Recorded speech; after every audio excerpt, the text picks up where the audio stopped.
such a dangerous situation. Oklahoma City police always try to back off, let the choppers kind of keep an eye on these guys. He's coming up. Go ahead, John. He's coming. The train tracks, Kent, is there's a train on the track, so he's going to come right through here, and now he's going down the road, or the right next to the train tracks, just north of the tracks.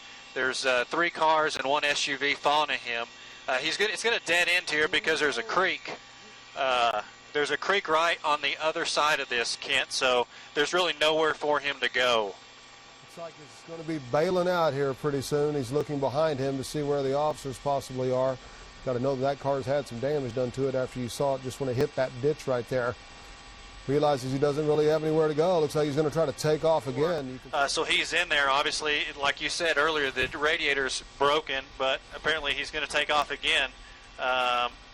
The other side, we tried to look in there briefly. It looks like he has a broken window and maybe some cardboard covering it, but this ends right here in a creek, Kent, so he can go about 200 or 300 more yards, and then it's going to dead into a creek, and I don't know if he's going to try and jump the top of the tracks there, or if this is going to hopefully come to an end of the pursuit here. Well, we're just going to watch it with you, John. Yeah, there's the creek. He doesn't have a whole lot of options here. You know, this is one of those deals, especially in armed robbery. You don't know if he has a gun or what else he has in there. So it's definitely a high-tense situation for the police here, Ken. Ideally, what you'd want him to do is reach out, open the door from the outside, and then get out and then follow your commands. They're going to make you step back, turn around, face the vehicle, get on your knees, and then they'll go up and arrest the guy.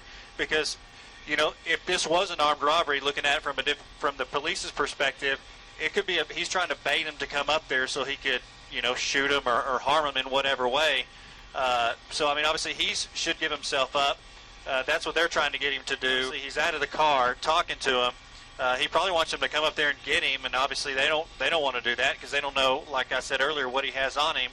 So if he would just follow the commands, they would end here. But it looks like this is about to come. Well, they tased him, so this will come to a good ending here, Kent. Okay, it looks like they played it safe. He wasn't following their commands. He did not get on the ground as they were obviously telling him to do. He was tased. They're getting him handcuffed at 5. Welcome in on this Wednesday at 5 o'clock. I'm Lance West. And I'm Jolene Cheney. We begin tonight with a wild chase leading to the arrest of a wanted man. We first told you about Gary Wood yesterday. Police were trying to track him down in connection with the shooting. Well, tonight, more and a dramatic chase brought to you live right here on News Channel 4 as breaking news earlier today. Lauren Fultonberg is live now from Southwest 22nd and Westwood, where Lauren police finally did catch this guy. Yeah, and things certainly escalated from here when they came across them. This was ground zero where police found Gary Wood, at which point he hopped into the driver's seat of a Dodge Magnum and took off on a 15-minute chase across town. A train wasn't going to stop Gary Wood. When it blocked the tracks in the Stockyards district, Wood went his own way. There's a train on the track, so he's going to come right through here. John Welsh and Bob Moore Chopper 4 followed the Dodge Magnum as it whizzed by the business on the corner. And then just boom, out of nowhere. We just kind of looked at each other like, wow, did that just happen? Tyler Lee was just taking a break out back when the chase came to him. He recorded the aftermath, but saw the whole thing.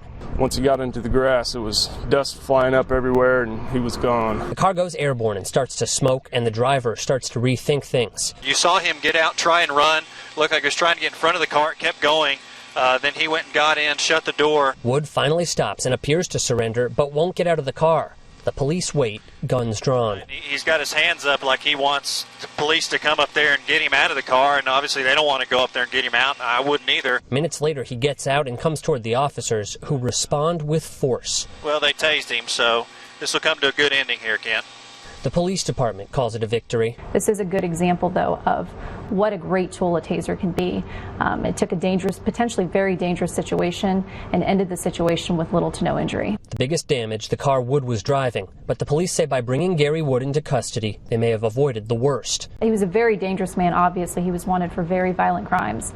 And so it's always good to get somebody like that off of the streets.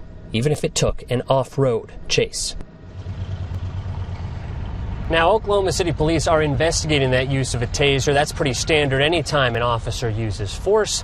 As for Wood, he has not yet been booked into the jail. They think he might be at the Oklahoma City Police headquarters for a little more additional questioning. His previous charges held a $250,000 bond. We expect that number to go up with these new charges from the chase. We're live on Oklahoma City's south side. Lauren Fultonberg, News Channel 4.